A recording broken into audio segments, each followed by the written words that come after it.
إنما أنت منذر ولكل قوم هاد. أعوذ بالله من الشيطان اللعين الرجيم. بسم الله الرحمن الرحيم. ربي اشرح لي صدري ويسر لي أمري واحلل عقدة من لساني يفقه قولي. اللهم كن لي وليك الحجة ابن الحسن صلواتك عليه وعلى آبائه في هذه الساعة وفي كل ساعة وليا وحافظا وقائدا وناصرا ودليلا وأينا حتى تسكنه أرضك توأ وتمتئه فيها طويلا. اللهم صل على محمد وآل محمد وأجل فرجهم. When we talk about the Quran, we are actually talking about the Ahlul Bayt alayhi salam. When we ponder upon the Quran, the verses of the Holy Quran, we will come to realize how the lives of our A'imma were. And likewise, when we see the life history of our prophets and their Imams, we will come to know and depict them with the Holy Quran. So Quran and Itrat are actually connected with one another. Now, since it is Muharram, I have decided to actually ponder upon how Imam Hussain alayhi salam was the epitomization of the Holy Quran. Even as we read some of the ziyarats, we will come to know that Imam Hussain alayhi salam was truly reciting the Holy Quran, doing the tilawat of the Holy Quran. Like in one of the ziyarat that we read in Eid al-Fitr, we say, Ashhadu annaka at-taliya kitabillah. I bear witness that you recited the book of Allah. That means you did tilawat of the Holy Quran. Now here, tilawat does not only mean reading the Holy Quran. Rather, it means reading, understanding and practicing the Holy Quran. Because reading in itself has no meaning. Because we said that the A'imma were the epitomization of the Holy Quran. And since it is the Muharram, I will ponder upon how Imam Hussain alayhi salam epitomized the Holy Quran and some of the ayats. Now, in one of the other ziyarats of Imam Hussain alayhi salam, which we recite in Shab Qadr, we say that Ashhadu annaka qad aqamta as-salat wa atayta az-zakat wa amarta bil ma'ruf wa nahayta 'anil munkar. I bear witness that you kept up prayer and paid the poor due and gave zakat and did amr bil ma'ruf and also recited the Quran the way it should be recited. That means did the rightful tilawat of the Holy Quran. Here it means that Imam Hussain not only recited the Holy Quran but also pondered over it and practiced it. In another of the ziyarats in Eid al-Fitr and Qurban again, we recite Assalamu alayka ya sharik al-Quran. That means peace be on you, O the one who is alongside with the Holy Quran. That means he can be associated, he is utterly connected with the Holy Quran. Whatever the Holy Quran says, he epitomizes it, he understands it and practices the same. Now, how can we say that the Holy Imam Hussain alayhi salam is Sharik al-Quran? Like the ziyarat of Imam al-Zamana when we say Assalamu alayka ya Sharik al-Quran, because the same way as Imam Hussain epitomizes the Holy Quran, Imam al-Zamana and all the Imams likewise epitomize the Holy Quran. Now, so how can we say that Imam Hussain is Sharik al-Quran? How can we say that both can be compared? How can we say that both are like two sides of a coin? When we talk about the Quran, we're actually talking about the Itrat. And when we talk about the Itrat, we're talking about the Holy Quran. So, one way in which they can be compared is both are proofs of Allah over mankind. Both are considered as hujjat of Allah over the mankind. Then again, both are the remembrance of the Holy Prophet. As we know, the Holy Quran was revealed to the Holy Prophet for the guidance of mankind. And likewise, this is like a message that is remembered, that it was through the Holy Prophet. The receptacle was the Holy Prophet's heart, which could contain the Holy Quran. And likewise, Imam Hussain alayhi salam was also the same extension of the Holy Prophet, which had the receptacle to contain the Holy Quran.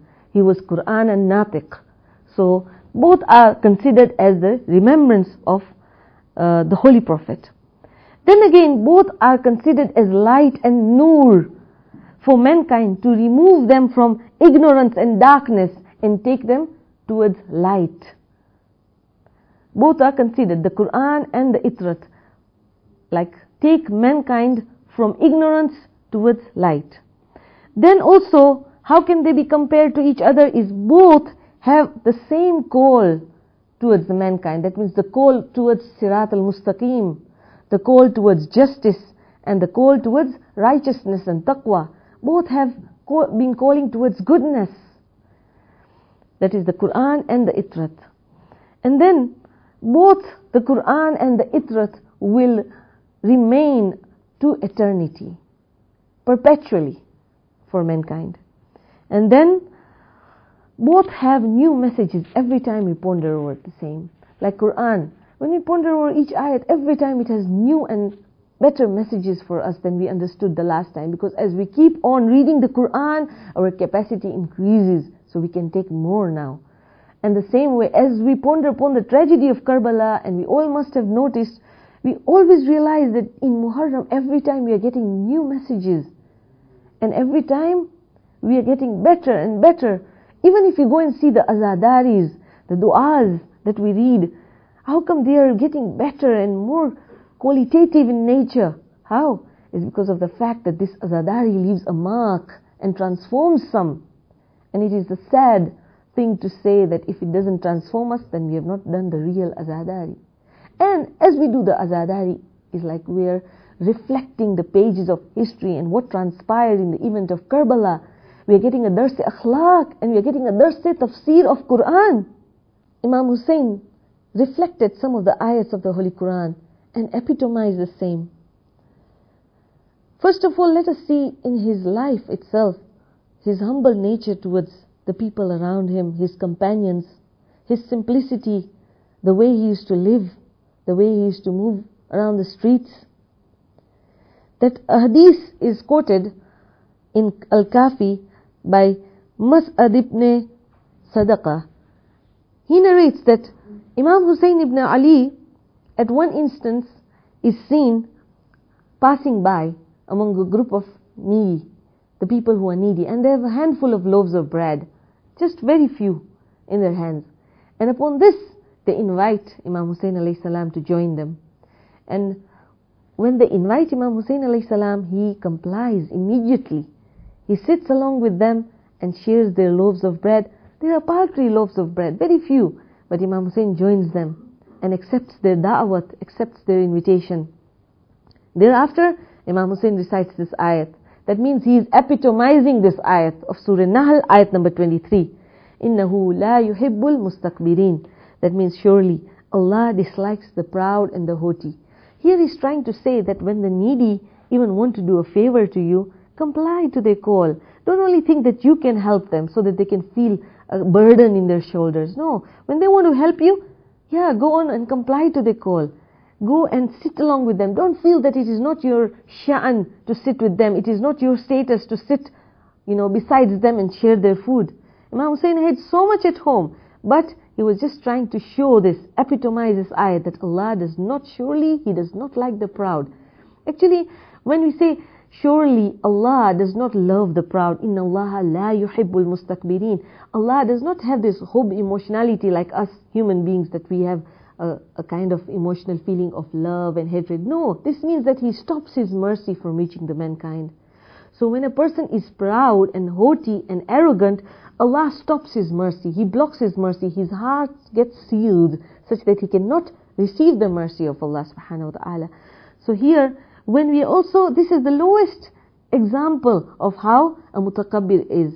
Actually, this is the character of a kafir, the one who has sealed his heart. He is away from Islam.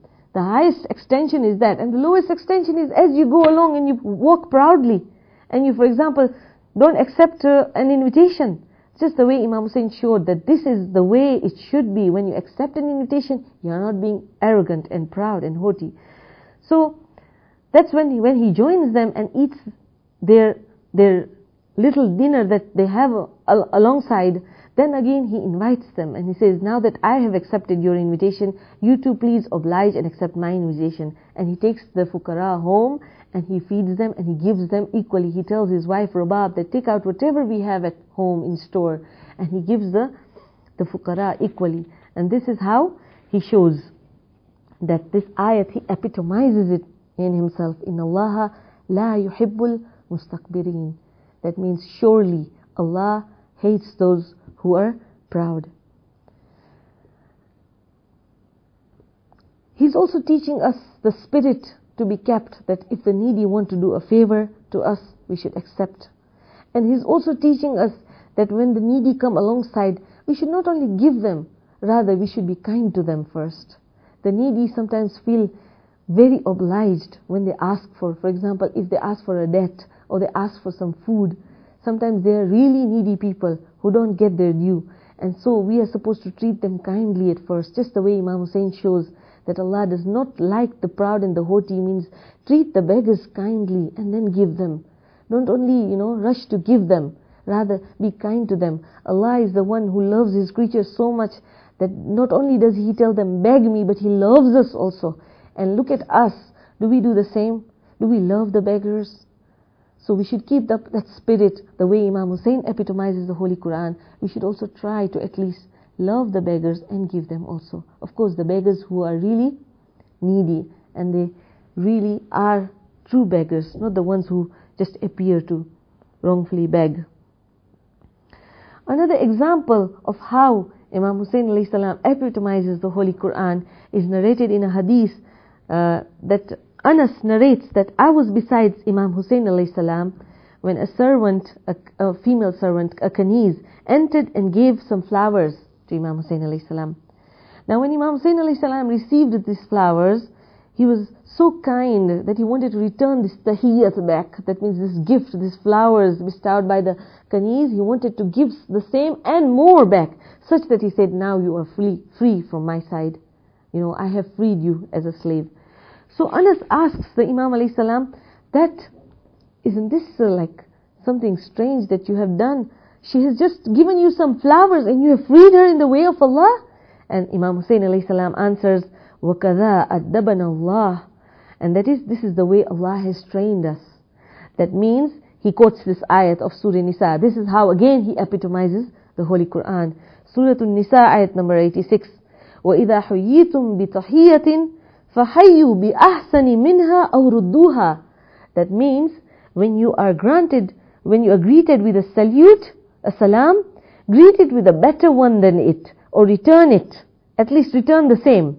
Indeed, Allah takes account of all things. That means when we are given a salam, we should return a better salam.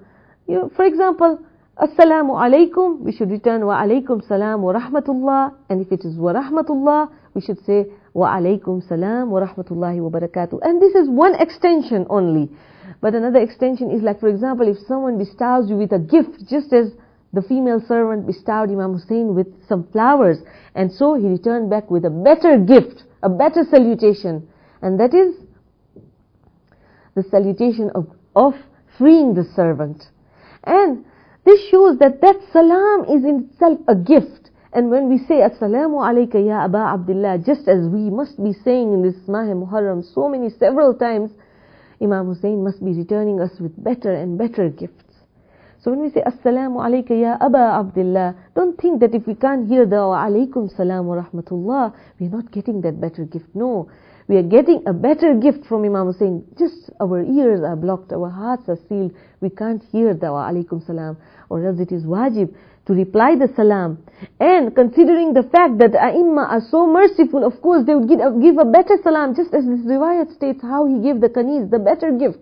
So when you say Assalamu alayka ya Aba Abdullah, we are getting better and better gifts, better salutations from the Imam. Even as we take out sadaqah for Imam Zaman alayhi salam, we don't think we are favoring and for the safety of Imam Zaman. No, he is bestowing us with whatever we want and something better than that. So, of course, this shows that when we also send salawat to the A'imma and his progeny, we are actually favoring ourselves. It is like Ayatollah Jawadi Amuli says that you are a servant, a Mawla has a servant whose garden, the Mawla's garden is so vast and full of flowers, and the servant plucks a rose and gives the Mawla from his own garden this gift. So when we send salawat, it's actually the mercy they have in plentiful, and Allah sends, this is ajz we are, revealing, Allahumma salli ala, oh Allah, you sent it, we can't do anything. But Allah says, no, this blessing returns to you because you have the tawfiq to recite this and send mercy.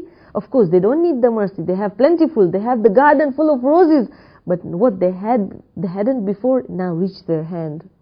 So when you say a salawat, actually the blessing comes back to ourselves. And a better blessing. Just as this ayat claims, وَإِذَا حُيِّيتُمْ بِتَحِيَّةٍ فَحَيُّوا بِأَحْسَنِ مِنْهَا أَوْ رُدُّوهَا. So A'imma bestow us with better blessings. Also, this thing teaches us one more lesson, that as we receive gifts also, very little gifts, and we can't afford to give better gifts, what we can do is we can have better sincerity, if not materialistic gifts, spiritual gifts, better dua for them. If they gave us a dua, we should recite better dua. If they gave us a small materialistic gift, we should give them a better spiritual gift by giving them lots of sincere duas on our part. Our sincerity should increase. This is the better thing we can give to them, inshallah ta'ala. So let us in this month at least epitomize the ayats Imam Hussain epitomized, and not be proud. And of course, whenever somebody bestows us with something, we should give them a better gift instead, inshallah. And we will continue after this with other ayats that Imam Hussain epitomizes. And inshallah, in this Mahe Muharram, we will get a step ahead to transform ourselves and practice the ayats of the Holy Quran, such that we will be true followers of Imam Hussain alayhi salam and true weepers of Imam Hussain alayhi salam. Because just as we weep for Imam Hussain alayhi salam, we're actually making our hearts softer to receive the teachings of Imam Hussain alayhi salam. Inshallah ta'ala. Wassalamu alaikum wa rahmatullahi wa barakatuh.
أدركني يا شريف يا مهدي